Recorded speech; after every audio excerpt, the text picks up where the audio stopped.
Buenas noches con todos y todas. Es un gusto estar aquí. Es un gusto también compartir el panel con personas tan entrañables como lo son Marcos, Sol y Talía. Para comenzar, bueno, Eric ya mencionó cuál va a ser el tema de lo que, o los temas que vamos a estar tratando hoy. Les he invitado a Marcos, a Sol y a Talía a que hagan una pequeña presentación mostrándonos un poco del trabajo que han realizado especialmente desde que están en Nueva York, ¿no? Entonces les pedí que muestren un poco de lo que han hecho en estos últimos años, un trabajo que refleje también su experiencia en esta ciudad. Creo que podemos comenzar en orden alfabético. No sé, Marquito, si quieres comenzar tú haciendo tu presentación, ¿te parece? Claro, démosles ahí. Bueno, muchas gracias por la presentación y muchas gracias por la invitación. Realmente es un honor compartir con varias gente con la que hemos trabajado durante mucho tiempo y igual forma hay como un cariño entrañable por lo que significa la USFQ y la USFQ y la universidad y la carrera de periodismo se ha significado en todo este camino laboral que he tenido durante todos estos años. Y sí, voy a compartir pantalla, hablar un poco sobre mi experiencia. Ok. Entonces, claro, mi nombre es Marcos Echeverría Ortiz, soy periodista transmedia o me considero como periodista transmedia. Y básicamente lo que significa esto es que abordo mucho mi labor como periodista desde una perspectiva interdisciplinaria y multiformato. Esto significa mucho que me gusta experimentar mucho y me gusta mucho saltar entre la crónica, lo documental, la fotografía y las narrativas web.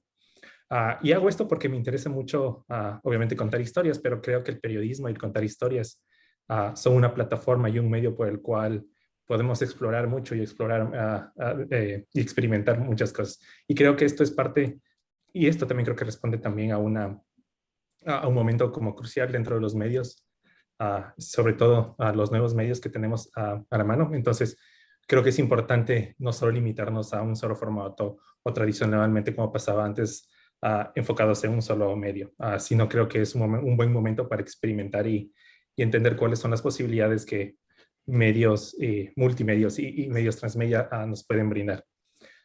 Y esto me ha permitido durante todos estos años de alguna forma saltar entre formatos, saltar entre plataformas para comprender para tratar de comprender un poco las complejidades sociales que me interesan contar como periodista. Creo que mi trabajo durante todo este tiempo y específicamente en Nueva York se ha enfocado en varias áreas, ¿no? Entonces, la primera creo que es la justicia social, la segunda es la teoría racial, y esto combinado como con la música y con la memoria. En Quito, antes de venir a Nueva York, trabajé mucho tiempo en un programa de televisión que se llama Expresarte en Radio Cocoa y en otros medios colaboraba como periodista cultural. Entonces, básicamente lo que hacía era, básicamente registraba la cultura alternativa latinoamericana o la música latinoamericana alternativa en Latinoamérica. Y bueno, y cuando vine acá, uh, traté de reencontrarme o de rediseñar un poco mis intereses. Uh, y eso creo que me llevó a entender la experiencia latinoamericana a través de historias entrelazadas por la migración, los movimientos sociales y la identidad. Entonces creo que pasé un poco de dejar al lado la música para encontrarme o entenderme con nuevas historias. Y bueno, y mostrando un poco de mi trabajo que he hecho durante estos 5 años que he estado viviendo aquí en Nueva York. Como lo dije, lo primero fue como los movimientos sociales. Durante este tiempo me he involucrado mucho con organizaciones alrededor de derechos raciales, alrededor de derechos laborales, alrededor de derechos migratorios. Y básicamente lo que me ha interesado es cubrir eso, desde el plano como político y social y económico, cuáles son las condiciones laborales, las condiciones sociales que quejan a la comunidad latina en Nueva York. Y básicamente he hecho como documentales, he hecho como campañas, he hecho videos alrededor de esto. También he trabajado como fotógrafo, como fotoperiodista y básicamente he registrado lo que ha pasado durante todos estos años. Una de las cosas muy importantes que realmente marcó como mi experiencia, una de las cosas que estaba como cubriendo acá, fue el COVID-19 y todo lo que conllevó eso, ¿no? Todas las complejidades sociales, todas las complejidades raciales, todas las complejidades urbanas a partir de cuando fuimos uno de los centros epidemiológicos del mundo. Entonces, hice mucho trabajo alrededor de eso. Y una de las cosas importantes que entendí aquí y de alguna forma como comprendí que fue no solo el valor a registrar, porque como periodistas nosotros como solo registramos de alguna forma, solo mostramos como los hechos.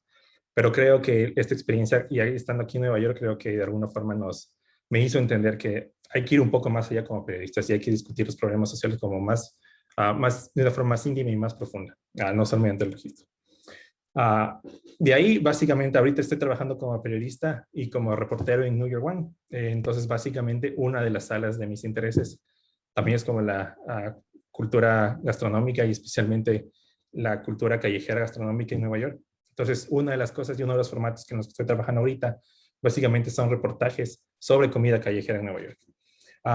Pero sí, uno de mis enfoques no simplemente es hablar sobre comida callejera o qué tan rico es esta comida, sino básicamente es como entender todas las complejidades a través de la comida. Entonces, la comida funciona simplemente como una razón más para hablar sobre cuáles son las situaciones laborales o las situaciones comunitarias, cómo están cambiando los barrios latinos en la ciudad de Nueva York. Entonces, esta es otra de las áreas laborales o de los formatos que ahorita estoy trabajando en el canal de New York One Noticias. Y por último, me interesa mucho contar también la intersección entre memoria, historia y cultura latina en la ciudad de Nueva York. Creo que como migrante latino en Nueva York, creo que me di cuenta de cómo a pesar de que Nueva York ha sido como una ciudad latina por más de 100 años, es muy difícil ver la historia latina y los aportes de la comunidad latina dentro de la perspectiva como pública o la narrativa pública, por así decirlo. Entonces, esto me motivó a mí a crear un archivo digital de memoria e historia latinoamericana. Entonces, creé este archivo que se llama Where We Were Safe, y básicamente es un archivo de historia oral sobre los lugares históricos pero destruidos de la salsa en Nueva York. Para dar un poco de contexto, la salsa fue creada en Nueva York, se creó en Nueva York, pero como una de las grandes perspectivas y aportes culturales de esta comunidad en esta ciudad. Es como una historia básicamente que no ha sido reconocida como tal dentro de la narrativa pública. Y dentro de la narrativa pública me refiero a lugares históricos o a landmarks o a lugares que son reconocidos como tal. Entonces esto de alguna forma me llevó a entender como por qué estos lugares no son reconocidos como tal y qué pasa con esta historia. Y lo que hice a través de esto fue archivar esta historia, esta parte de la cultura latina que ha sido desalojada y desatendida por la narrativa pública, y básicamente creé este archivo digital para rescatar estos espacios. Y básicamente la idea fue reconstruir estos espacios que ahora ya no existen a través de la voz y la memoria de la gente. Entonces, básicamente para que tengan una perspectiva más clara, quiero mostrarles como un video. Y este video es simplemente muy cortito y narra y explica la introducción a este archivo digital.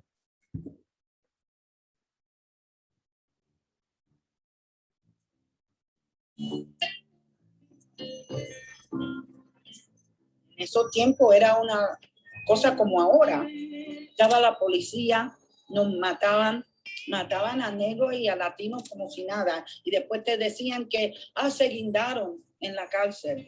Estábamos en esa comunidad, con esa pobreza, ¿verdad? Y con eso, todos esos problemas sociales y ese poco apoyo de la ciudad para protegernos. Los vecindarios se han quemado, muchos edificios, eso tiene que ver con el americano, pues ellos quemaban los edificios para conectar dinero. The landlord starts to cut back on his maintenance. When he's not making the profit, more and more apartments become vacant. It becomes a wasteland like the South Bronx. Is a live picture, and obviously a major fire in a large building in the South Bronx region of New York City. At that period of time, there was the Civil Rights Movement, there was the whole anti-war movement, the Young Lords. For us here, it was reclaiming a history that was denied to us. The same way it was denied to all national minorities in this country. Most movements, if not every movement, has music attached.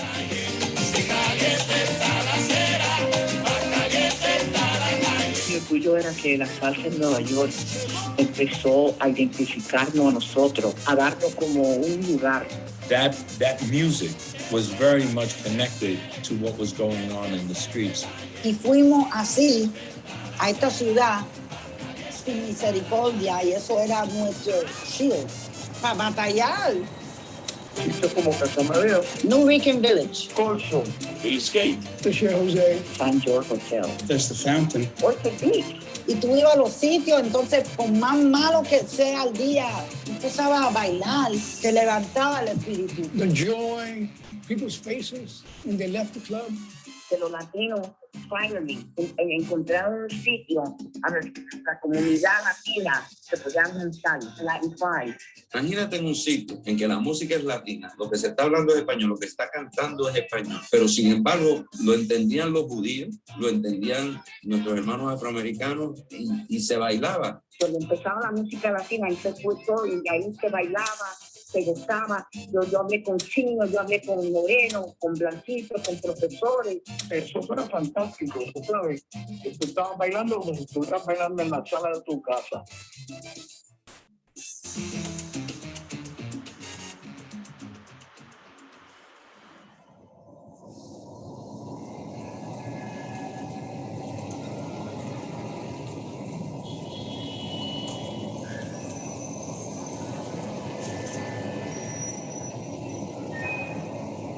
When you're in a barrio, any barrio, you're safe, right? Because everything. Y bueno, voy a parar ahí para no tomarme el tiempo de los otros expositores, pero eso creo que es básicamente toda la experiencia y todo el trabajo que he estado llevando a cabo aquí en la ciudad de Nueva York. Excelente, muchísimas gracias, Marquitos. ¿Podemos ir contigo, Sol? Gracias, Juanpa. Gracias, Marcos. Bueno, yo voy a compartir mi pantalla también. Siento que la presentación de Marcos también habló un poquito de lo que yo voy a comenzar a conversar, así que creo que se puso buenos cimientos. Bueno, yo soy Sol Freire Figueroa, soy subdirectora digital de una organización nacional llamada United for Respect, que se encarga en organizar comunidades para organizar trabajadores para mejorar sus condiciones laborales, especialmente en las compañías de Walmart y Amazon, que son las dos compañías más grandes del país. Y no comencé aquí. Yo, como todos sabemos, y soy parte de esta escuela también, yo me gradué de periodismo en la San Francisco, y mi hambre por ser periodista era el contar historias, el dar la voz a personas que tal vez no tenían la oportunidad de ser escuchadas. Y esta hambre se trasladó a los movimientos sociales. Siempre tuve la necesidad de estar cerca de movimientos sociales, particularmente en Ecuador fue hacia el feminismo, hacia la Marcha de las Putas. Colaboré con esta organización y también tuve piezas publicadas al respecto, pero al momento de venir acá a Estados Unidos, esta hambre se tradujo hacia algo más. Yo también inicié aquí trabajando en un medio, pero sentía que al momento en el que yo vine, necesitaba algo más. Justo cuando llegué aquí a este país, estaba a punto de elegirse Trump y fue un momento político bastante crítico en el que necesitaba sentir que había algo más que yo podía hacer, algo más que yo podía ayudar. Así que con esto yo tuve la oportunidad de saltar hacia otra organización, hacia otro lugar en el que tomaba un poco más las riendas sobre estas problemáticas. Entonces, las herramientas que tenía disponibles, que había adquirido en mi tiempo como periodista, me permitieron hacer este salto. El saber contar historias, escribir, entrevistar, hacer videos, editarlos, producirlos, y también el entender cómo hablar a la audiencia fue clave para saltar a esta otra organización. Esto volví a utilizarlo con pequeños cambios en mi nuevo rol. Entonces, En esta organización a la que inicié mi trabajo se llamaba New York Communities for Change y es una organización local en la ciudad de Nueva York que se encarga de organizar a comunidades marginadas y desfavorecidas con el fin de empoderarlas, de crear poder, de darles lo que la sociedad les ha quitado. Y inicialmente mi trabajo se encargaba de conversar con ellos, de entender sus historias, sus problemáticas y de traerlos juntos, de hacer comunidad con ellos para, a través de las herramientas digitales, contar sus historias. Y con esto se desarrolla una estrategia digital bastante fuerte, se crea el contenido, utilizamos el storytelling y bueno, la creación de comunidades digitales. Ahora particularmente quiero comentarles sobre el caso de estudio que sería de hoy, el momento en el que logramos en esta organización sacar a Amazon de la ciudad de Nueva York. Como sabemos, Amazon es esta compañía de la cual el hombre más millonario del mundo es dueño. Y aquí en este QR, si quieren entrar, pueden entrar al artículo que les va a contar un poco la historia un poco más a fondo. También les puedo mandar en el chat. Está aquí. Y bueno, el problema, Marcos un poco ya comentó sobre el problema en Nueva York. Hay un problema de gentrificación enorme. Las comunidades que han vivido en esta ciudad por años no tienen dónde vivir, las rentas son altísimas, los sueldos no son lo suficientemente altos como para que la gente pueda vivir dignamente.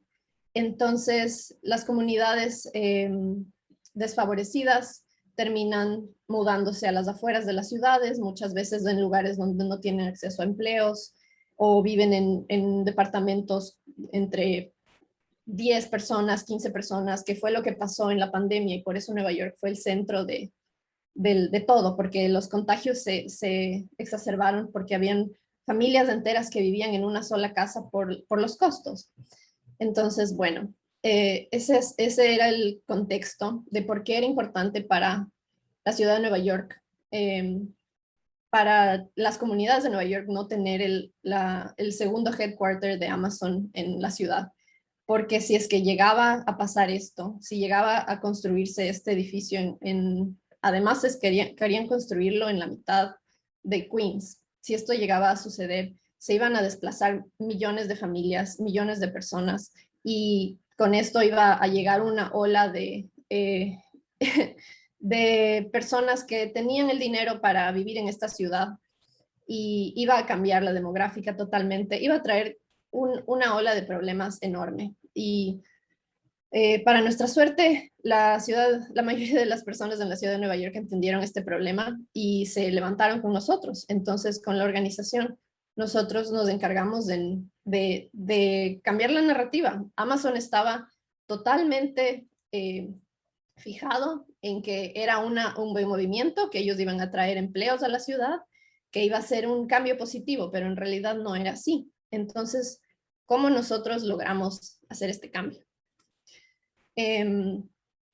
Nosotros logramos unir el clima político, la narrativa antimigrante la utilizamos a nuestro favor, porque los migrantes han sido las personas que han construido este país.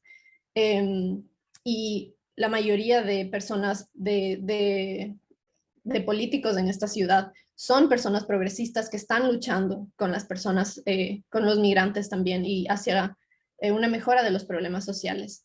Entonces, utilizamos eso, utilizamos la presión política, las historias de las personas que que iban a terminar desplazadas y que ya han sido desplazadas de sus hogares para crear presión política dentro del ámbito local, en el gobierno local, pero también dentro de la empresa.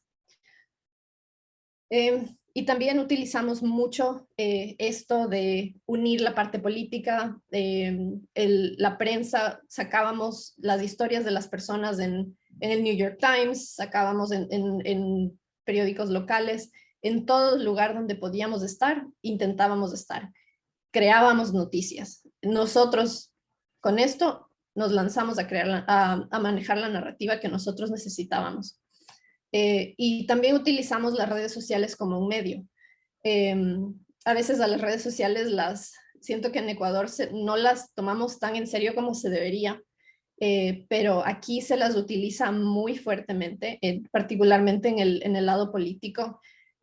Todos los políticos tienen redes sociales fuertísimas y creo que se vio un poco el cambio en las elecciones presidenciales durante este último ciclo, donde ahora hasta Guillermo Lasso se lanzó a TikTok, cosas que antes no se habían visto, pero esas son cosas que suceden aquí y utilizamos eso como un medio y como una fortaleza.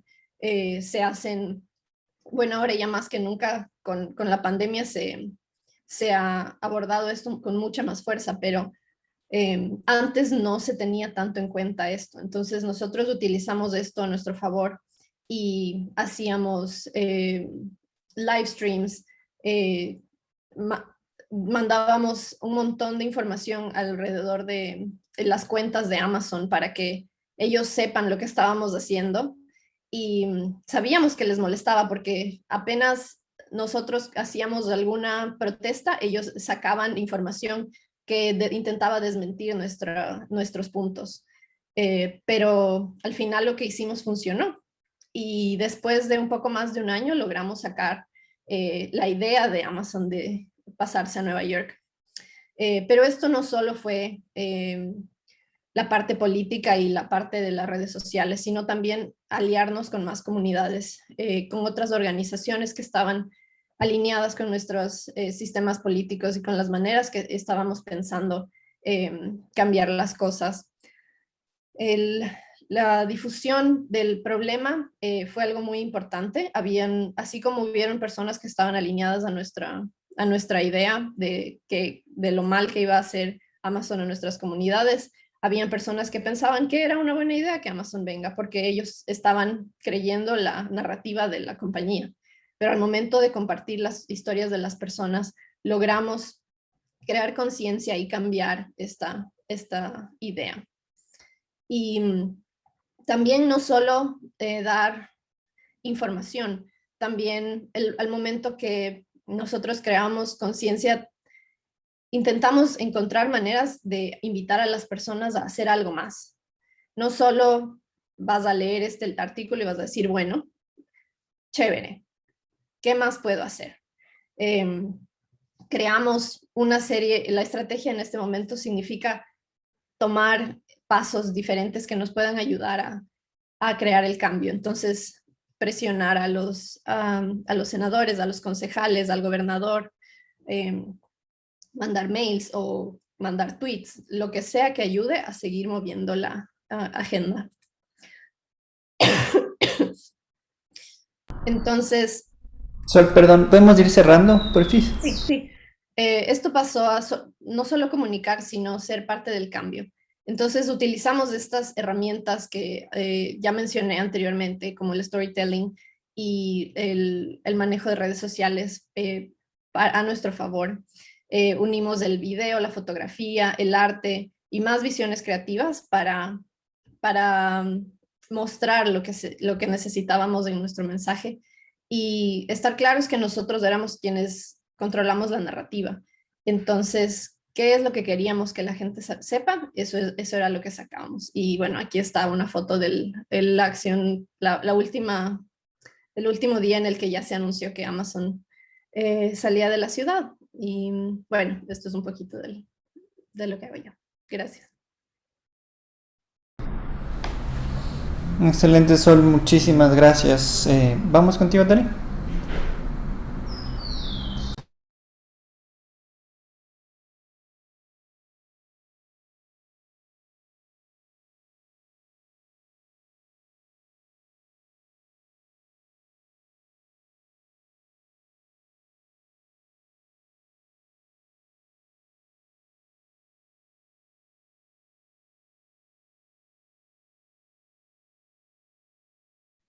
Talía, tu micrófono está apagado.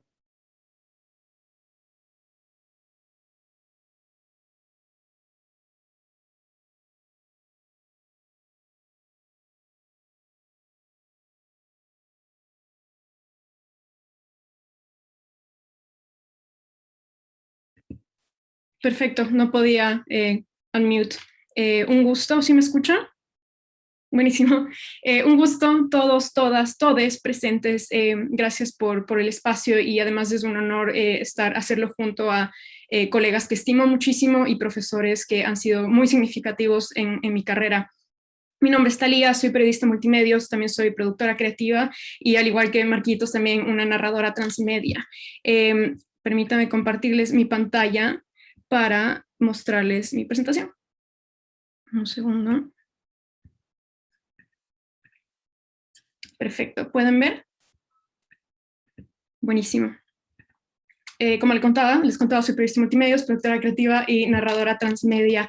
Estudié en la San Francisco Periodismo Multimedios y a lo largo de la carrera, si bien había explorado los formatos tradicionales del periodismo que conocemos, sentía cada vez que había una separación entre, digamos, la generación en la que ese entonces pertenecía y todavía pertenezco y más jóvenes en cómo leer noticias sesudas y formales.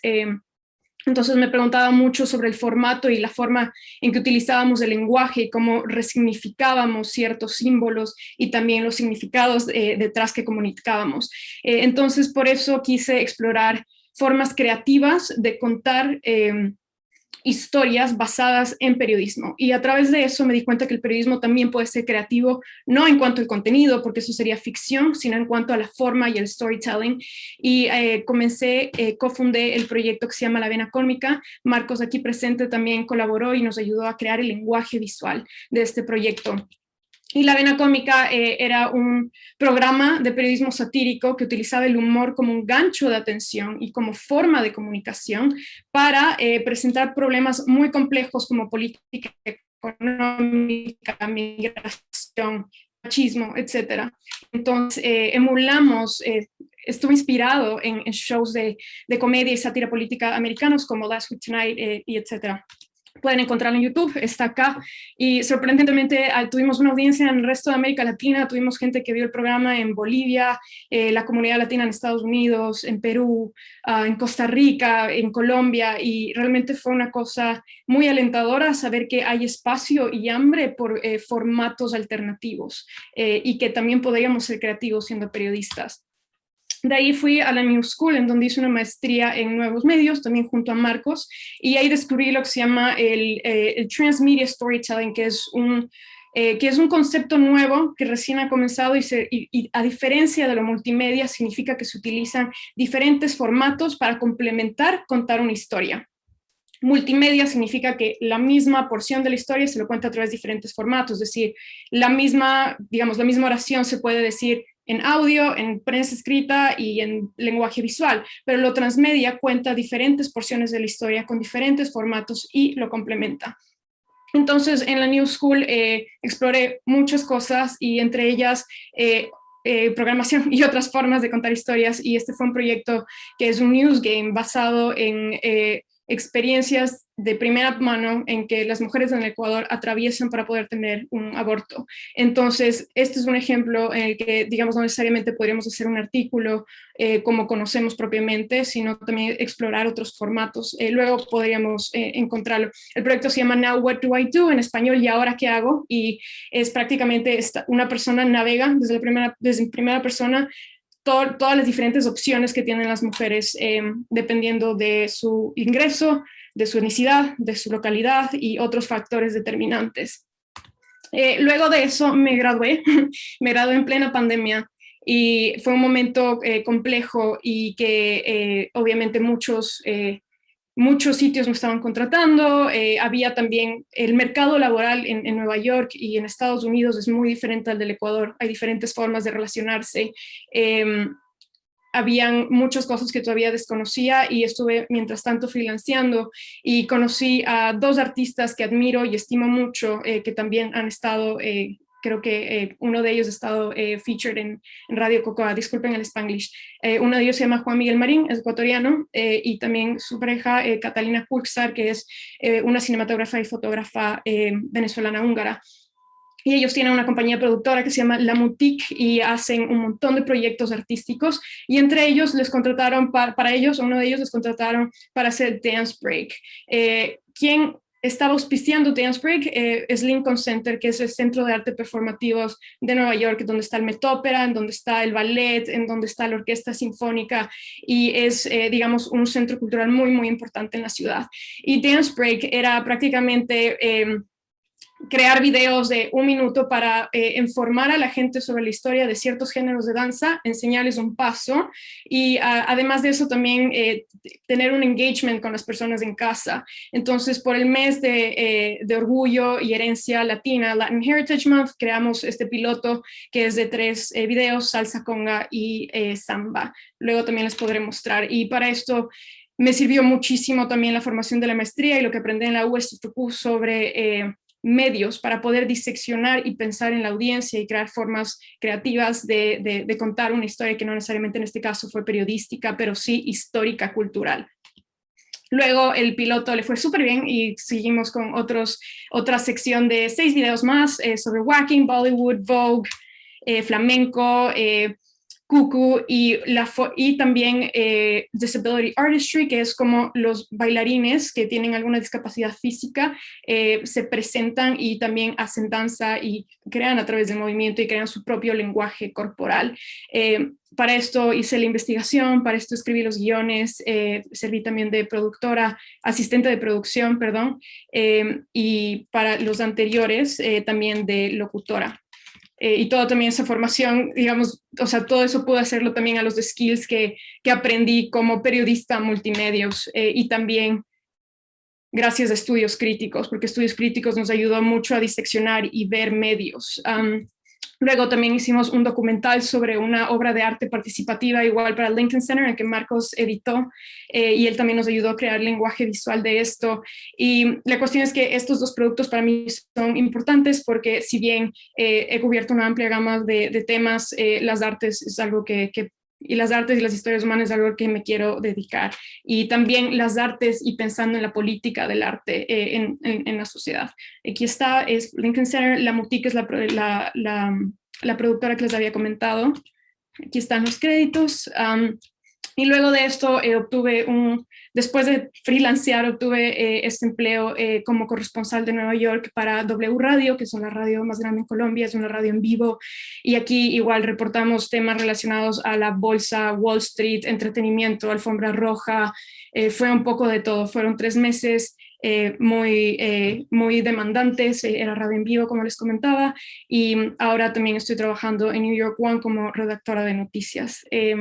Y ese es mi presentación. Mi correo también en caso de que tengan preguntas o quisieran en algún momento conversar de cualquier cosa. Excelente, Dalia, muchísimas gracias. Muchísimas gracias a los 3 por estas presentaciones.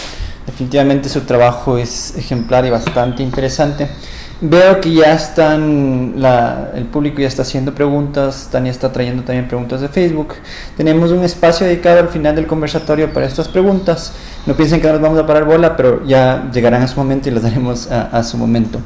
Quiero retomar algunas de las cosas que ustedes presentaron ya ahorita en un formato más de conversación. Creo que en el trabajo de Sol, en el trabajo de Marquitos especialmente, lo latino ha sido bastante significativo. Quisiera que me cuenten un poquito más qué ha significado para ustedes haber experimentado sus estudios, en el caso de Marcos, y tu experiencia laboral, Sol, como latinos allá. O sea, cómo el ser latinos afectó sus perspectivas profesionales y sigue afectando sus perspectivas profesionales desde la comunicación y desde el periodismo.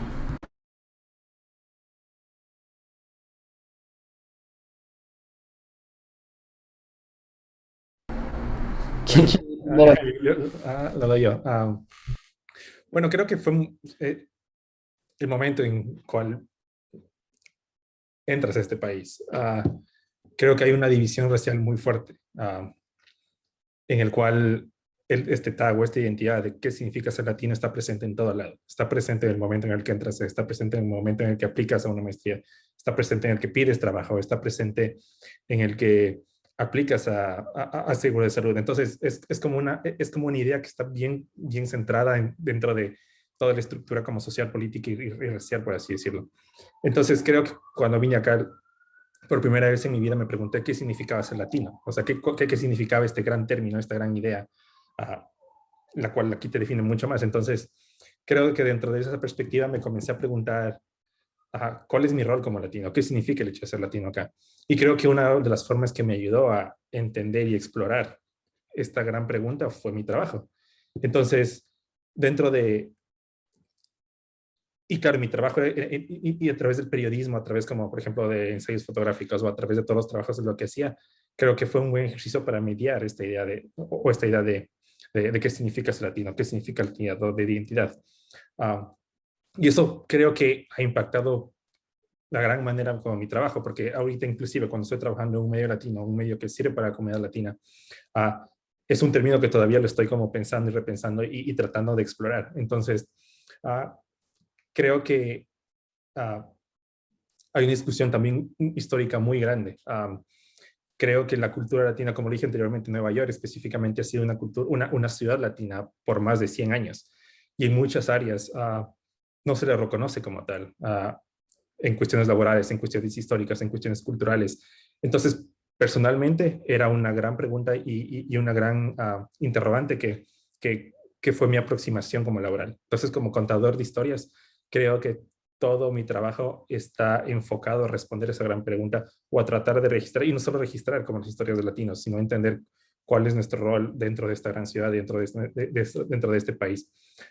Y eso es básicamente lo que me motiva a mí diariamente, como a seguir contando historias sobre la comunidad latina, a seguir encontrando personajes que apoyaron la construcción de esta ciudad, a seguir encontrando, registrando o entrevistando a personajes históricos que apoyaron o que gracias a su trabajo en los años 70 o en los años 60 permitieron y lucharon para que varios de los derechos laborales, económicos, sociales que esta generación de ahorita poseemos y tenemos, se sepa y se entienda, porque básicamente los derechos de acceder a educación, los derechos de acceder a educación, los derechos de tener un trabajo digno o un salario digno, básicamente han sido luchas históricas que se han mantenido durante años. Entonces, el hecho de que eso se registre y eso se reconozca, creo que ha sido una de las motivaciones especiales de mi trabajo.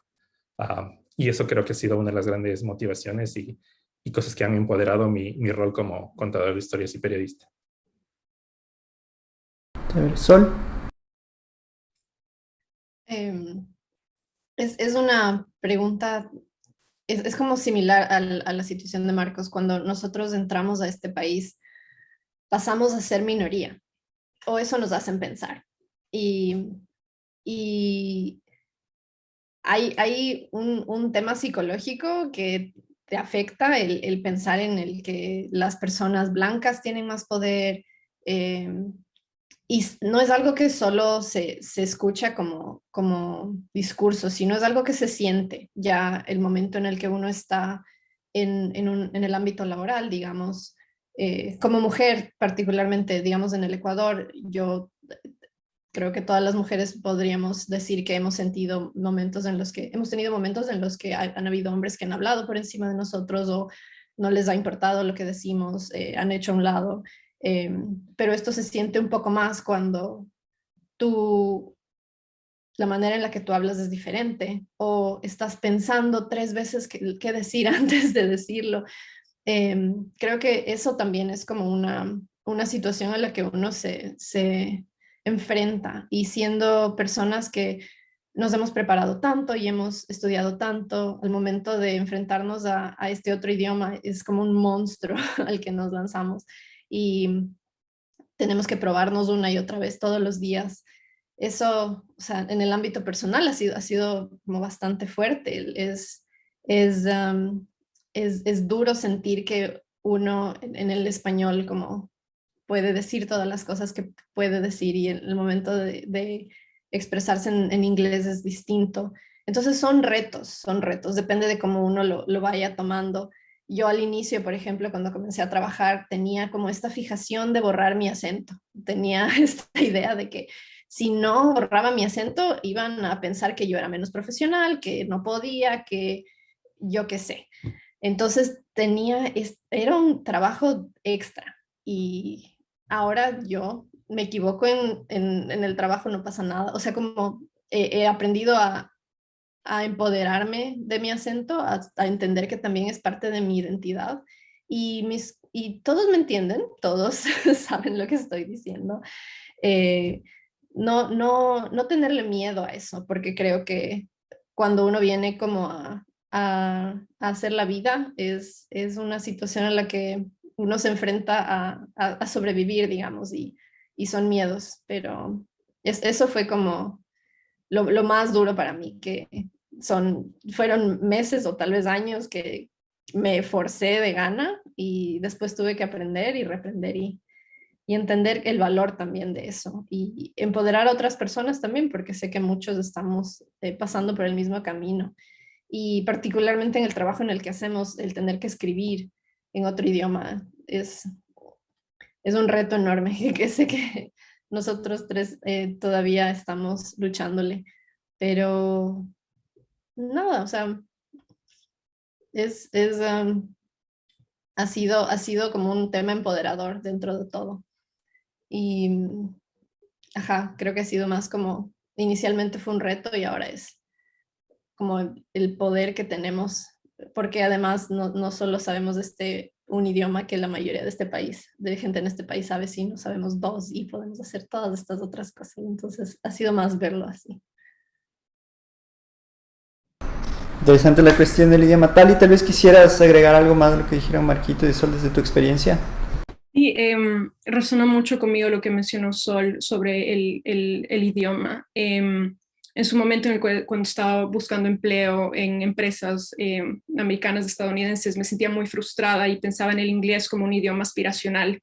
Pero luego me di cuenta de que eso también es una obliteración cultural. Y que hay espacio, porque en el idioma hay representación y el idioma también es un símbolo de un montón de cosas que vienen detrás, que están entrelazadas. Y me di cuenta que, considerando que hay una comunidad tan grande aquí y que necesita también de noticias y periodismo y productos en español y que puedan escucharlos y que sea representativo, hay espacio para crear esto. Los medios están buscando también como personas que hablen en español. Hay una comunidad riquísima de gente, de artistas, de periodistas, de intelectuales que hablan español. Entonces también creo que se trata de eso, como de redireccionar la mirada y pensar que podemos crear en nuestro propio idioma y que ese es un factor de unión comunitario. Eso en cuanto al idioma, y de ahí en cuanto también a la experiencia migratoria y como ser latina también. Me hizo pensar mucho en los elementos que nos unen como comunidad. Por ejemplo, Marquitos ha reportado mucho desde la música, pero el idioma es uno que nos une comunidad. También el arte, por ejemplo, hay historias que son reduccionistas en cuanto a la experiencia migratoria y qué es ser latino también en esta ciudad. Entonces se borran un montón de matices con esta idea de lo que es ser latino, y a través del idioma y a través de como el reclaiming de nuestro espacio podríamos también resignificar eso. Eso. Chévere. Es bien interesante también que, o sea, la ciudad no les dejó no ser latinos, un poco lo que están diciendo, y es como que eso se puso al frente suyo y lo sintieron y lo empezaron a vivir en carne propia, y eso fue definiendo también cómo fueron desarrollándose dentro de su espacio y dentro de su contexto profesional. Quisiera entender un poco mejor cómo ha sido, qué tan difícil ha sido, qué han tenido que hacer para justamente poder entrar a estos espacios o generar estos espacios en donde ustedes pueden hablar y generen contenidos comunicacionales, periodísticos, que les sirvan y que están orientados y que hablan de y desde la comunidad latina. En otras palabras, no sé si me pueden decir o pueden elaborar un poquito más de cómo ha sido este proceso, cuán fácil ha sido, qué han tenido que hacer para generar estos espacios y para poder hacer esos contenidos en el contexto de Nueva York. Tal vez, Sol, ¿quieres comenzar tú? Estoy pensando porque, bueno, es que como no, yo creando contenido sí, pero, a ver, mi cerebro está como yendo a mil, perdón. La verdad es que en el ámbito en el que yo me he movido ha sido bastante colaborativo. Cuando trabajé en la organización local aquí en Nueva York, trabajé con comunidades latinas y la verdad es que el movimiento social aquí en Estados Unidos y particularmente aquí en Nueva York es bastante inclusivo. Estamos siempre como intentando innovar y hacer cosas juntos. Entonces siento que por ahí no fue un reto el trabajar juntos. El momento tal vez de priorizar el contenido latino o el poner las voces en español tal vez fue más un reto porque siento que el inglés todavía es este idioma que prevalece y que se siente que es como más importante. Entonces creo que ahí ha sido súper importante el análisis de la audiencia y el entender a quién estamos hablando, cuál es el mensaje que necesitamos dar y con eso fue un poco más fácil poder compartir el contenido adecuado y incluir a la comunidad latina. Y sí, creo que hay bastante enfoque en el lenguaje inclusivo, en el hacer traducción simultánea, en el que todos se sientan parte de. Sí, creo que esa ha sido particularmente mi experiencia en el ámbito local. En el ámbito nacional ha sido un poco más difícil porque la audiencia es mucho más amplia. Se intenta también hacer este tipo de esfuerzos, pero creo que no, creo que todavía prevalece el inglés en el ámbito nacional. Marquitos. Sí, creo que uno de los retos más grandes básicamente ha sido como una cuestión o una pregunta de representación. Entonces, cuando uno trata de entrar a los medios estadounidenses o de Nueva York, es súper como complejo entender quién está contando estas historias sobre latinos. Básicamente, primero es como, sí, si uno comienza a ver como industrias culturales, por ejemplo, industrias como de Hollywood, o industrias digitales, o industrias de cine, o televisión, o lo que sea, va a ver que básicamente la gente que está contando ciertas narrativas, o las narrativas sobre latinos, es gente que está fuera de la comunidad. Entonces es como súper fuerte también entender cuáles son esas lecturas que se da como sobre nuestra propia comunidad, desde una persona que no está dentro de esa comunidad. Entonces creo que una de las cosas más fuertes que existe ahí es la falta de representación o una representación no digna y no verdadera sobre lo que significa ser nuestra cultura o lo que significa ser latino. Pero al mismo tiempo, la cultura es un monstruo cambiante, es un monstruo vivo, que básicamente lo que significaba ser latino hace 50 años en los Estados Unidos no es lo que significa ser latino ahorita, desde un plano como más contemporáneo. Entonces, lo que me he dado cuenta y una de las cosas más fuertes, primero es, claro, abrirse paso a entrar dentro de un medio y uno puede hacer como esa voz que de alguna forma pueda como representar mejormente, pero al mismo tiempo la representación la representación de alguna forma no es suficiente, porque si uno como latino de alguna forma está en una posición como raro de representar, pero simplemente trata de enfrascarse y representar a la comunidad latina dentro de los estereotipos, ¿de qué me sirve que yo tenga una voz latina y que sea como latino de alguna forma cambie o aporte esa narrativa latina? Entonces creo que es súper importante entender que la representación sí es importante, pero no es todo, sino es entender también uno como miembro de la comunidad latina, cuáles son esas narrativas y esos mensajes que uno está como compartiendo o cubriendo sobre nuestra propia comunidad. Entonces, creo que eso ha sido como una de las cosas más fuertes y más importantes que uno ha tratado como de mediar es, ok, básicamente soy latino en un medio, pero también como hago mi mejor trabajo para tratar de representar de mejor manera a esta cultura cambiante y en constantemente mutación que está pasando. Entonces, creo que esa ha sido como una mediación como importante ahí. Una pregunta por curiosidad para entender mejor y tal vez para que la audiencia también entienda mejor los contenidos que tú estás trabajando ahorita en este medio que estás, News One se llama, perdón, ¿sí, no? ¿Ya había como una agenda de trabajar y de buscar contenidos para latinos, de hechos por latinos, o fue más bien algo que tú propusiste y te dieron la apertura para hacerlo? Sí, básicamente Know Your One es un medio especializado en reporta en español. Entonces es un medio especializado para la cultura latina o para la comunidad latina. Entonces, básicamente es interesante porque sí, como un medio tradicional tiene formas de cubrir tradicionalmente, tiene un lenguaje específico.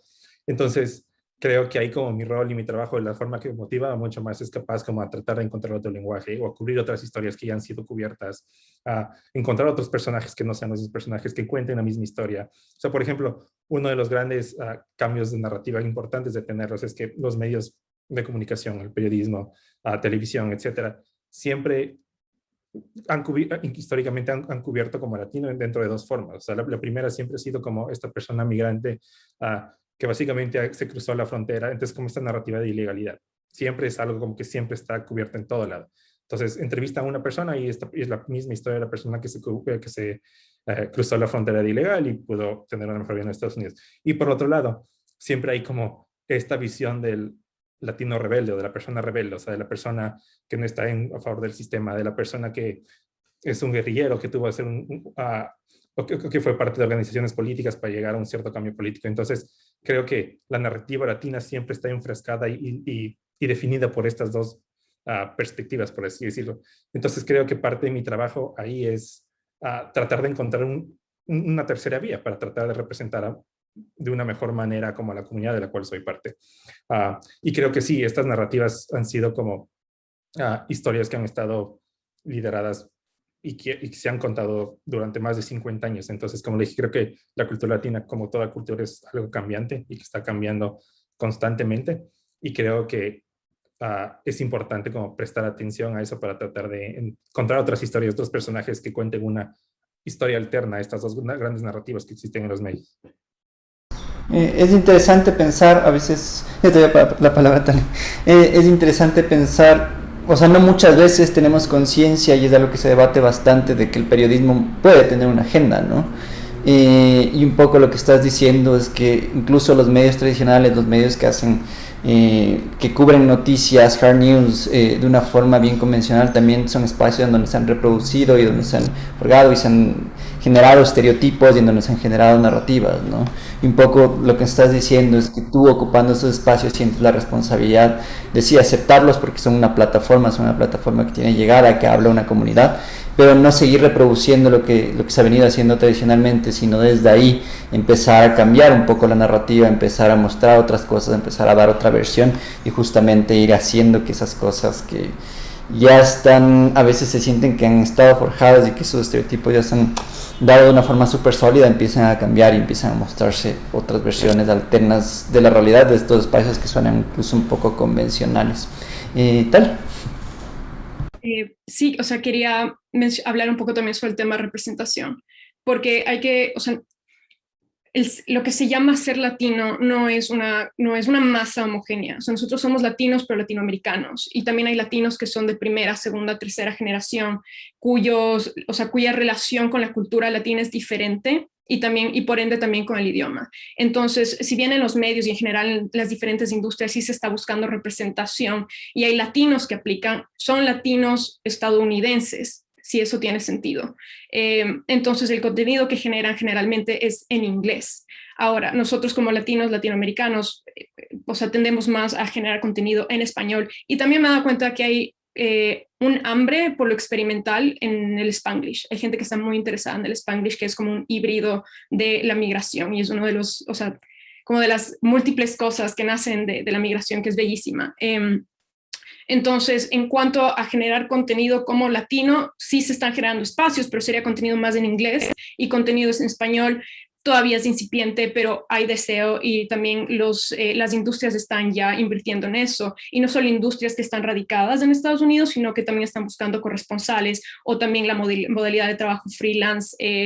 Entonces sí se puede generar contenido desde ese frente, si es que tiene sentido. Y también hay mucho espacio para probar, o sea, en los proyectos personales, o sea, ahí es también donde podemos comenzar a generar cosas, si bien no puede ser rentable inmediatamente, pero siempre hay la posibilidad de emprender y crear desde las dudas propias, si eso tiene algún tipo de sentido. Interesante. Sol, me interesa un poco también. Bueno, creo que todos estamos hablando de que de alguna manera en lo que ustedes están haciendo profesionalmente ahora siempre ha habido como un énfasis crítico, ¿no? O sea, ver a la cultura de forma crítica, ver justamente a la cultura de forma crítica desde el ser latino, intentar pensar y hacer comunicación estratégicamente para ser consecuente con eso, ¿no?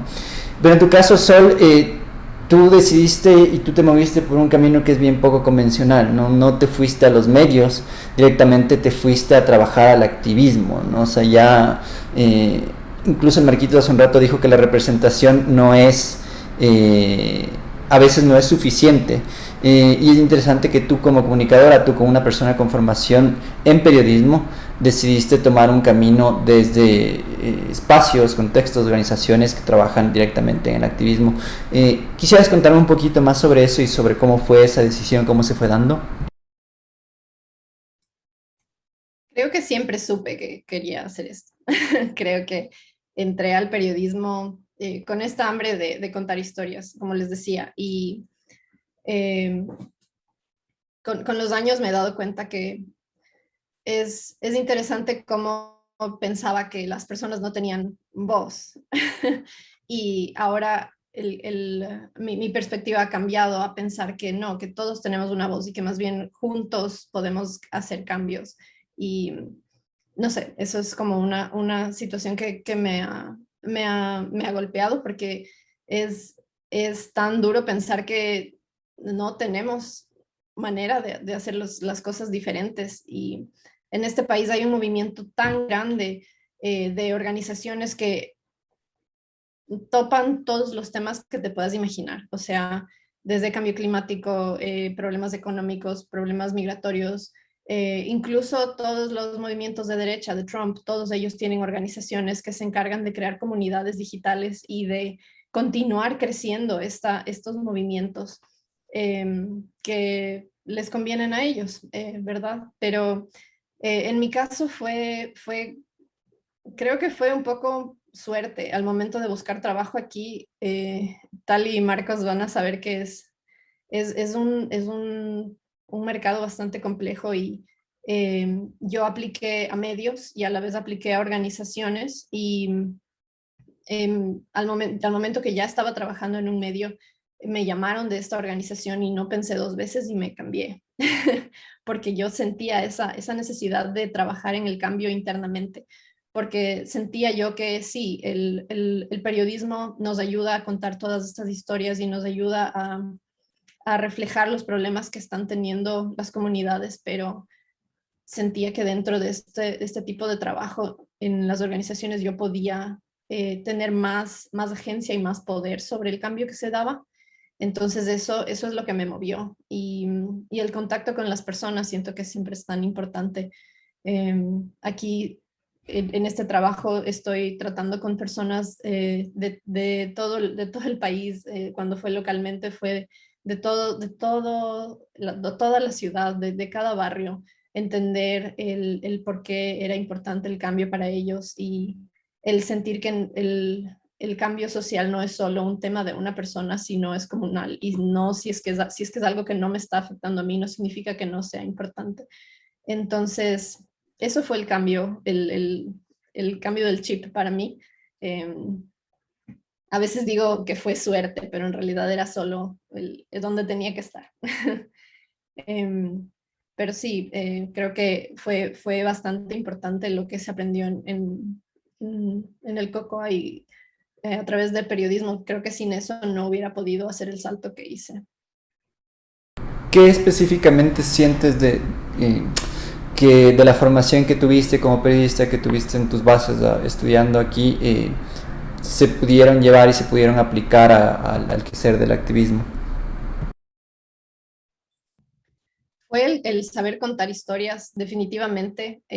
Yo estudié, ya ahora es una carrera, creo que ya no existe, pero yo estudié primero medios masivos, que era el saber contar historias a través de video. Y yo sé grabar, sé editar, sé producir, sé la secuencia de los videos, sé cómo contar una historia coherente.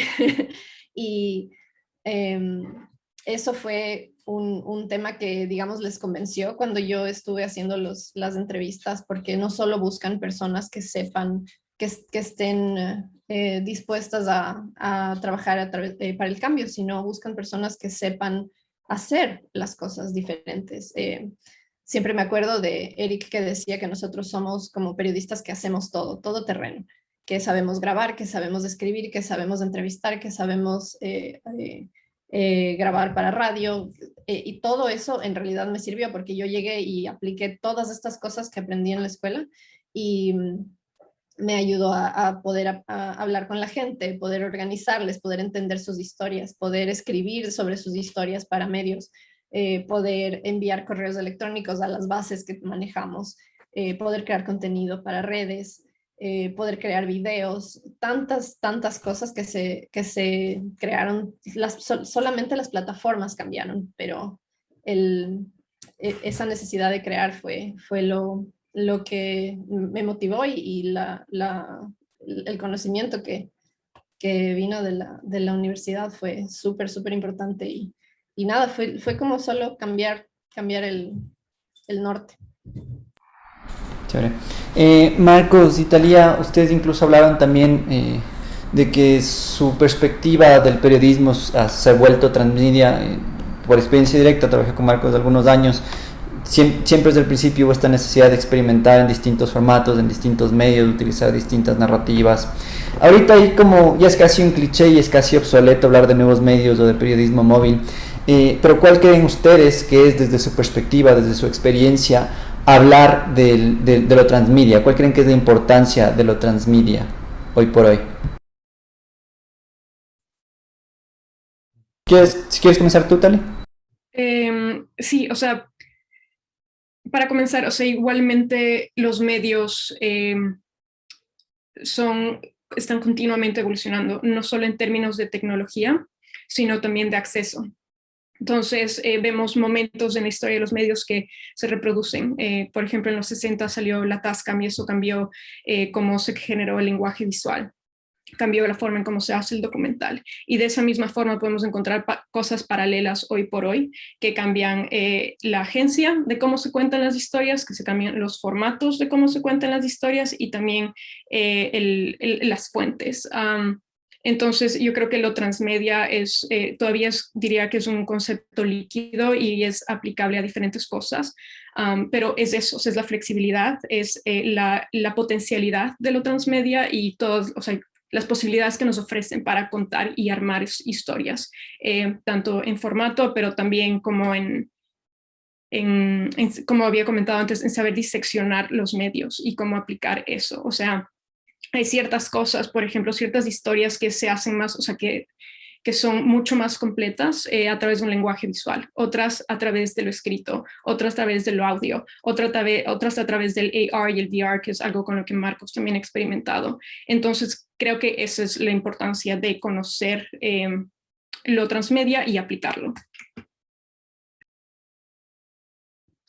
Y desde mi punto de vista, creo que yo también he aprendido a entender que, claro, dentro de esta discusión de los nuevos medios y lo que sea, se tiende a pensar que el Internet o las redes sociales es la panacea de todo, que el medio, la tecnología en sí es lo que va a cambiar la realidad social, pero no. Hemos visto que durante lo que pasó con Facebook y toda la cuestión, más bien la tecnología o el enfoque de ciertas herramientas nuevas dentro de los medios ha cambiado y ha conflictuado con las relaciones sociales. Entonces, creo que para mí, una de las, no respuestas, pero formas en las cuales podemos mediar, utilizar narraciones transmedia, es pensando en la vinculación de las comunidades. No solamente pensando en crear comunidades a través de la web, sino tal vez entendiendo cómo esas narraciones o esas historias tienen un enfoque, sí, digital, pero también in situ, personal y creando comunidades. Entonces, por ejemplo, muchas de las este proyecto Transmedia que les dije que significaba sobre lugares como de Nueva York, es como sí existe como esta necesidad de crearlo y registrarlo a través de un archivo digital, pero ese proyecto no hubiera sido nada sin la vinculación presente de la comunidad. Entonces creo que varios de los proyectos varias de las motivaciones digitales que he tenido ha sido siempre entender cómo puedo utilizar los nuevos medios o la plataforma digital para crear una historia o registrar una historia o lo que sea, pero al final creo que ese proyecto tiene que tener una vinculación como social y comunitaria. Y pienso que eso creo que es un reto y creo que es un objetivo que nosotros como narradores, como digitales, deberíamos pensar. No solo pensar en esta panacea del Internet como la cosa que nos va a solucionar todo, sino entender cómo mediamos todas estas narrativas o todas estas creaciones digitales con una vinculación comunitaria mucho más real. Tal vez. Quisiera agregar una cosa, y en cuanto, disculpa que te interrumpa, es el acceso. Lo transmedia, o sea, pensemos en acceso también en términos de cuerpo.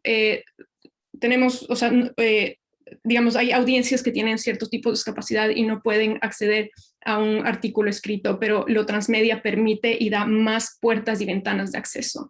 Entonces, no solo en términos creativos, sino también de engagement y de como apertura para diferentes audiencias, y que nos permite pensar a quién estamos dejando atrás también con nuestros productos mediáticos.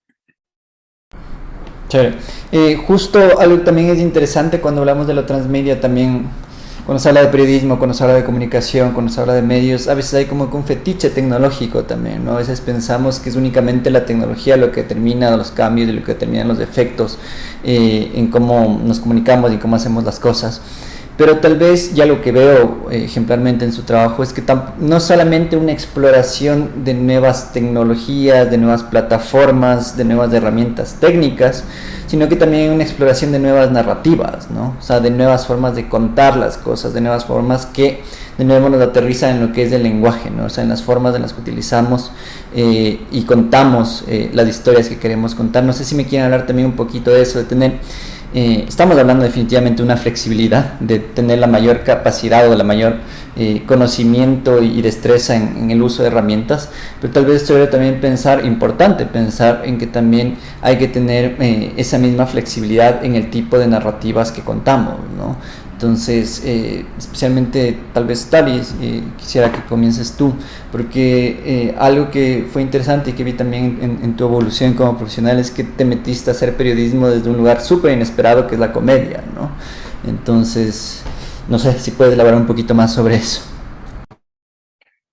Sí, perdón, ¿me podrías quizá repetir la pregunta para tener...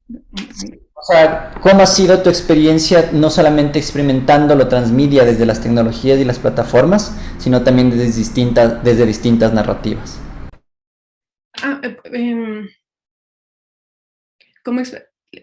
En ese sentido, creo que es justamente eso. La experimentación se debe justamente a la amplitud y a la flexibilidad de lo que es lo transmedia. Como habíamos hablado, no es la diferencia entre transmedia y multimedia, es que el multimedia comienza a ser reiterativo y lo transmedia complementario, junta las partes de la historia. Entonces ha sido como un camino, digamos, diferente como a ir como a lo que es el storytelling y seguir el paso 1, 2, 3, sino como ha sido un circuito de diferente, o sea, como muy, muy diferente, pero creo que me ha permitido primero a encontrar un enfoque interdisciplinario en el que he podido trabajar con cineastas, en el que he podido trabajar con académicos, en el que he podido explorar diferentes temas, en el que he pensado en diferentes audiencias, no solo en términos de interés en cuanto a un formato, sino de acceso en cuanto a su cuerpo. Entonces es eso, lo transmedia me ha abierto y me ha dado posibilidad y es algo que continuará sucediendo porque los medios, como se dice en inglés, are ever evolving, están siempre evolucionando y continuarán cambiando. No sé qué nuevas tecnologías tendremos ahora y también qué nuevos temas podríamos explorar a través de esas tecnologías, si eso responde a tu pregunta. Sí, definitivamente. Y Marquitos, tu experiencia en lo que estás haciendo en el medio en el que estás trabajando ahorita, cuéntanos un poco sobre cómo hace un rato hablabas de que estás cambiando el tipo de narrativas que están haciendo, ¿no? Tal vez quisieras elaborar o hablarnos específicamente de cómo ha sido ese proceso. Bueno, sí, ha sido como un proceso difícil porque cada medio tiene su agenda y cada medio tiene como su propia forma de contar una historia, de acercarse a una historia, ver los personajes. Entonces, creo que ha sido, y uno tiene que estar muy dispuesto a ser muy flexible. O sea, es un constante ejercicio de negociación continuo. Entonces, sí, porque uno no tiene la agencia como periodista de coger y contar la historia que uno quiere de la forma que uno quiere, sino uno tiene que regirse bajo ciertos formatos, bajo ciertos lineamientos, bajo ciertas estructuras estilísticas, políticas y conceptuales que tiene el medio. Entonces, desde mi experiencia, creo que ha sido como el constante ejercicio de negociar y pitchar. Y creo que ahí es súper importante. Y eso es algo que creo que nunca en mi formación, y eso es algo que me hubiera gustado como entender mucho más, y creo que es para los periodistas, creo que es una herramienta súper importante y un proceso de la creación de historias relevante. Y creo que es el proponer una historia, lo que se conoce como el picheo. Entonces, creo que aquí tuve una noción mucho más directa y verdadera de lo que significa ese proceso. Entonces, creo que una de las cosas mediante las cuales he tratado de proponer ha sido como tratar de entender y tratar de manejar o entender mucho mejor cómo funciona esta idea del pitcheo y cómo funciona proponer una historia. Entonces, creo que eso ha sido como una de las formas más orgánicas y lineales que me han permitido a mí para proponer nuevas historias. Porque si que logro conocer cómo pitchar una historia, cómo venderla, cómo presentarla, creo que ayuda mucho como a mediar como esta relación, qué es lo que quiero hacer y qué es lo que el medio me permite hacerlo. Entonces, creo que esa ha sido como una de las grandes enseñanzas que he tenido acá, como aprendan como a presentar y a pitchar una historia de una forma como muy directa, muy concisa y sobre todo que haga honor a lo que es el medio y a lo que ustedes quieren contar. Esa negociación debe ser compleja, ¿no? Negociar entre lo que uno quiere hacer y lo que el medio también espera y encontrar el punto común. Súper interesante. Ya para ir cerrando, y creo que es un buen momento para invitarles de nuevo a que pongan las preguntas en el chat. Mi última pregunta, y les voy a pedir por tiempo que respondan de la forma más breve. La Sol ya respondió más o menos un poquito, pero ¿qué creen que de su formación que tuvieron aquí en la San Francisco, en el COCOA, les sirvió más? ¿Y qué creen que su formación les aportó para enfrentar el mundo y el espacio, el contexto que han enfrentado en estos últimos años en Nueva York? La Sol ya respondió más o menos, pero si quieres te doy espacio para que agregues algo, Sol.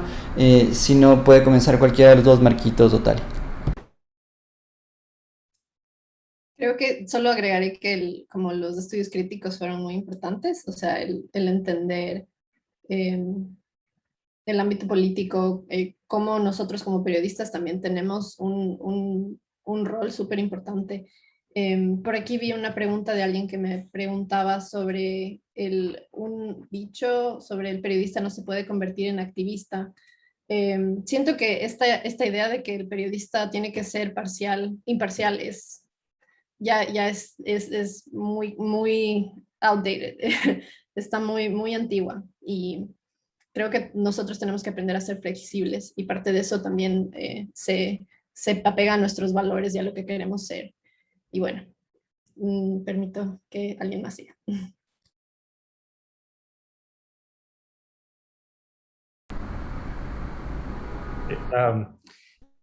En mi caso específico, creo que uno tiene la idea como capaz de lo que significa o va a significar el camino de elegir una carrera en tu vida. O sea, creo que el hecho de ser periodista es como esta línea recta que solo vas a reportear sobre ciertas cosas. O si eres médico, vas a ser como médico totalmente.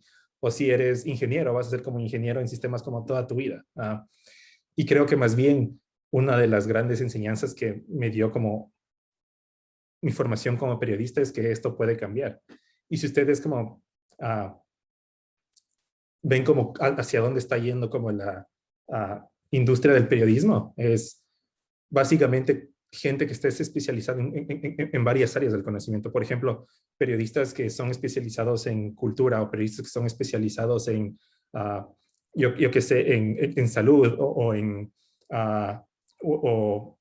migración, no sé. Entonces, creo que uno como periodista, y una de las grandes experiencias mías fue que yo pude como nutrirme y tuve como la flexibilidad suficiente para tratar de abordar o entender varias áreas que me interesaban al mismo tiempo. Entonces, por ejemplo, siempre me interesó la historia, siempre me interesó la música o la cultura, siempre me interesó como la literatura. Entonces, creo que en mi formación siempre traté de pararme en un punto específico y digo, ok, tengo el periodismo, pero el periodismo va a ser como un medio para navegar todas estas áreas. Y a la final creo que mi experiencia laboral ahorita como periodista acá, creo que siempre he tratado como de mediar o de entender una conversación entre estas áreas que me interesan. Entonces, sí, soy periodista, pero me interesa la música. Entonces, estudio sobre música, leo sobre música, me informo sobre música. Al mismo tiempo, me interesa la justicia social. Entonces, trato de entender cómo la justicia social y el periodismo, perdón, cómo la justicia social o la música de alguna forma tratan de complementarse a sí mismo. Igual con la historia. Es como periodista latino aquí, cómo la historia de alguna forma puedo utilizar el periodismo como un medio para tratar de entender como todas estas áreas del conocimiento. Entonces creo que una de las grandes enseñanzas era eso, ¿me entienden? Como tratar de ser un periodista como, sí, soy un periodista y tratar de entender y aprender cómo contar una buena historia, pero al final del día creo que tiene que estar como lo suficientemente abiertos e interesados en entender cuáles son esas áreas de conocimiento que a ustedes les interesa y cómo mezclar eso dentro de su carrera. Entonces creo que eso es algo que sí, creo que me formó mucho y creo que ha definido muy bien como mi carrera. Tali, brevemente, porfis. Justamente complementando lo que dijeron, al final son las clases de estudios críticos, las que me ayudaron con la teoría que nos enseñaron a aprender a identificar símbolos, lenguajes, estructuras, a poder resignificarlas luego con el trabajo. Y también las otras clases de artes liberales, como literatura, como la de historia, como teorías de arte contemporáneo. O sea, como son clases que han sido muy significativas para mí y que han también trazado mi camino. Excelente, voy a pasar con las preguntas del público, me voy a mover muchísimo rápido, un poco rápido. Entonces ya les agradezco un montón, ha sido bien interesante, ha sido muy grato compartir con ustedes los tiempos. Adrián Hidrobo está preguntando qué tan diferente es armar una red de fuentes y contactos en Estados Unidos a diferencia de Ecuador.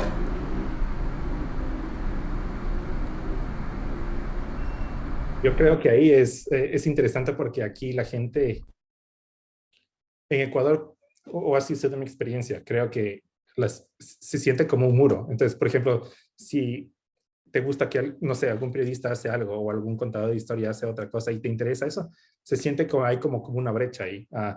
No creo que culturalmente hay como esta perspectiva de poder contactarse y hablar y sentarse y tomar un café y hablar, sino una de las cosas que aprendí acá o que me di cuenta de eso es que la gente es súper abierta a eso, porque culturalmente creo que la gente y la industria está enseñada a eso. Entonces, literalmente tú puedes contactarte a una persona a la que sea como a un mail de distancia. Entonces, creo que aquí creo que ha sido muy fácil, mucho más fácil como acercarse a cierto tipo de personas que me interesa lo que están haciendo, porque creo que culturalmente creo que hay esa habilidad para responder o para acercarse.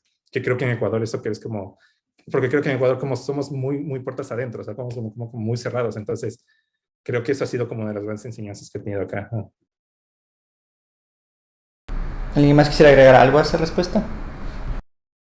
Sí, o sea, que pese a que hay diferencias culturales en los dos diferentes mercados laborales, al fin de cuentas todos somos personas. Y cuando se siente que alguien quiere estar avanzando a codazos y utilizando a personas, inmediatamente se va a encontrar un muro. Yo lo que rescato mucho de esta experiencia es el valor comunitario y la redefinición del éxito. Cuando uno dice esta persona genia lo hizo todo solo, es imposible. Eso no existe. Entonces piensen mucho en su comunidad, en cómo tratan a sus fuentes, en cómo tratan a sus colegas. O sea, siempre aproxímense desde un espacio humano y de respeto y de empatía cuando quieran hablar con alguien que admiran o cuando alguien también les pide ese consejo y para armar contactos. Buenísimo. Voy a pasar a la siguiente pregunta. ¿Cómo dieron con, María José Aro pregunta, ¿cómo dieron con esos sectores para trabajar? Tal vez reformaría un poco la pregunta, ¿cómo llegaron a trabajar donde están trabajando actualmente? Sol ya mencionó eso un poquito y todos creo que mencionaron de una forma muy breve, tal vez podrían ser un poquito más extensos en contarnos de esa historia, pero breves también. O sea, bueno, yo creo que como que contactos, o sea, sí, es como interesante como la historia y eso es por importante como esta idea de que ayuden o que sepan cómo acercarse a las personas. Creo que Talía lo puso muy bien, o sea, como el approach que se debería tener cuando a ustedes les interesa acercarse a una persona.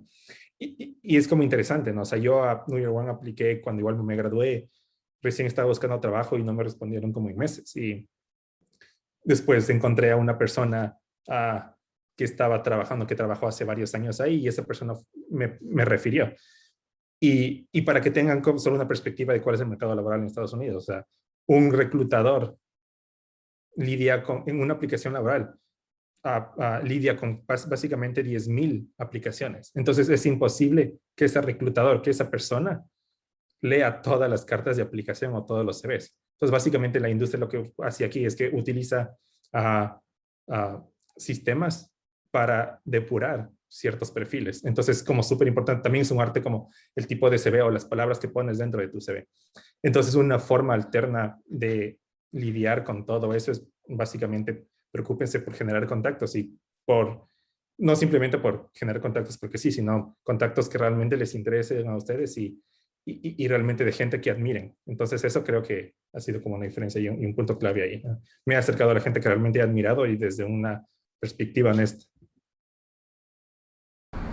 Bien. Hay una pregunta sobre si han tenido experiencias de discriminación mientras han estado ahí.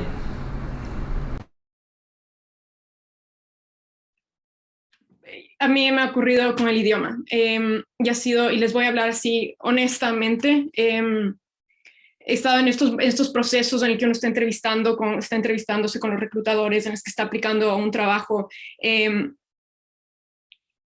Como dijo Sol, perdón que esté dando un poco de vueltas, es muy frustrante saber que uno puede desplayarse en español y mostrarse tal cual es, y de repente hay una barrera con el otro idioma, y eso no significa que seamos tontos o algo, pero fue muy feo para mí en una entrevista de trabajo con una cadena en el que me veían con ternura, porque estaba hablando en inglés y me veían con ternura y no podría expresarme y decir yo, I'm a badass, o sea, perdón que lo diga así, como yo puedo estas cosas, pero me estás tratando con ternura y no con profesionalismo o respeto. Y ese diría que fue como mi experiencia discriminatoria basada en el idioma, pero de ahí muchos grados de discriminación basados en piel, basados en etnia, basados en cómo te ves, basados en un montón de cosas, pero esa es mi experiencia personal.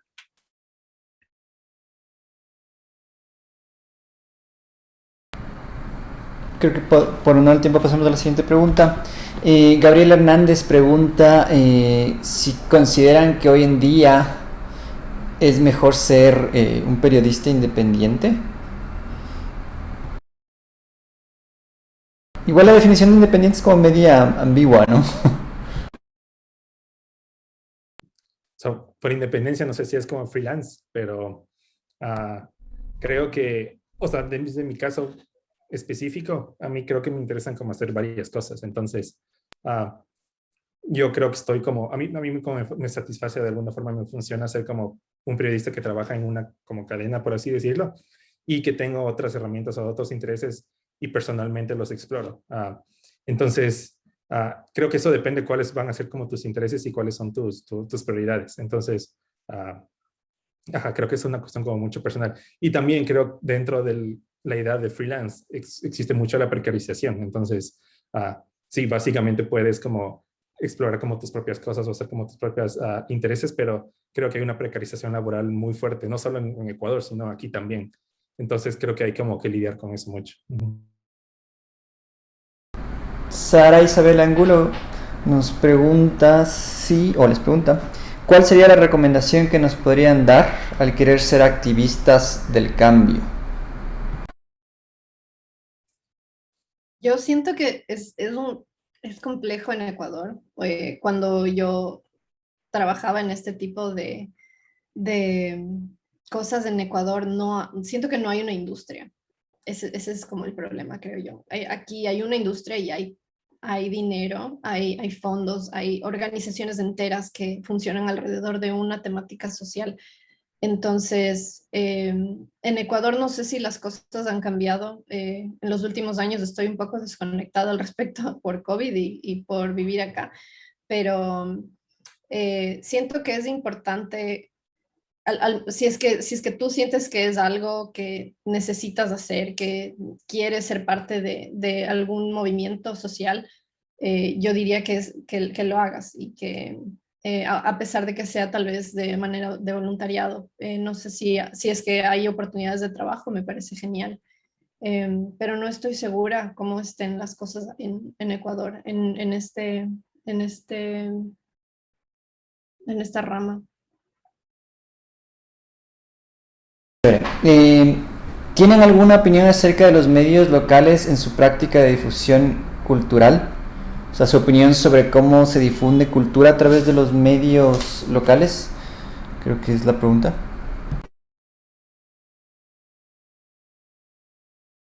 Creo que le reformaría cómo ven el periodismo cultural en Ecuador. ¿Quién se quiere lanzar a responder eso?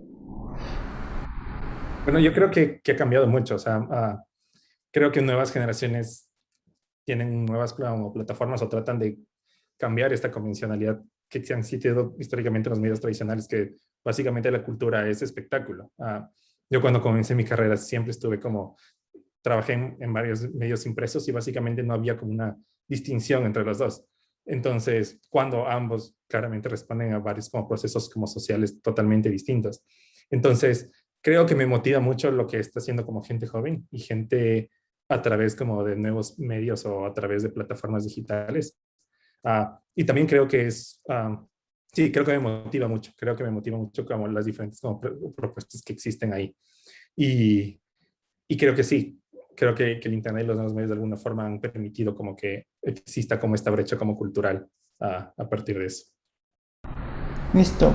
Bueno, el tiempo, se quedaron unas 2-3 preguntas afuera, no pudimos cubrirlas por el tiempo. Les agradecemos igual a las personas que hicieron las preguntas, es súper importante, para eso es este espacio.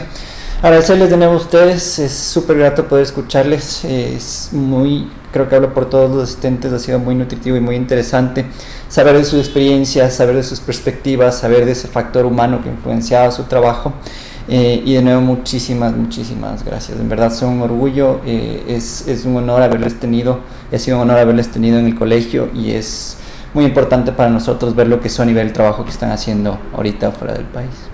Para todos los que nos escuchan y que todavía tienen algunas preguntas, escriben a Tania, me escriben a mí y les mandaremos sus preguntas, o si están de acuerdo Marcos, Talía y Sol, para que mandemos sus contactos para que puedan seguir discutiendo directamente con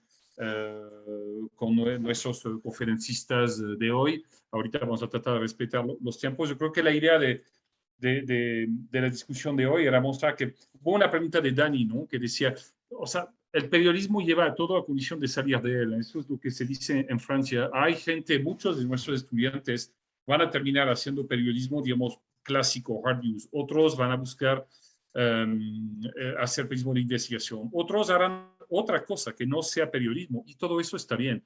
Yo creo que nuestros estudiantes lo hemos visto con su interés en cine, en música, en actividades culturales, pero otros buscan cada uno su camino. Creo que lo que queríamos mostrar con este foro es que ustedes tienen que nos escuchan, y son cientos de estudiantes de las 10 universidades unidas en el Congreso, tienen que buscar su propio camino. Y si ese camino les mantiene en el periodismo, bien, y si ese camino les manda fuera del periodismo, bien, igual. Lo único es que sean ustedes. Aprovecho eso para decir que Talía y una experta mexicana que tiene una empresa de eso nos dará un taller de networking el sábado. Eso recuerden que son talleres simultáneos, tienen que escoger uno y solo uno, por más que obviamente todos esos talleres estarán grabados y estarán a su disposición gratuitamente después, pero un poco de networking, cómo hacerse camino. Nos han hablado aquí de las dificultades a nivel de raza, de idioma, que pueden ser frustrantes. Yo comparto, porque yo también soy corresponsal y cuando llegué aquí mi español no era necesariamente el mejor, entonces yo he vivido al revés lo que ustedes vieron. Pero en todo caso, muchísimas gracias.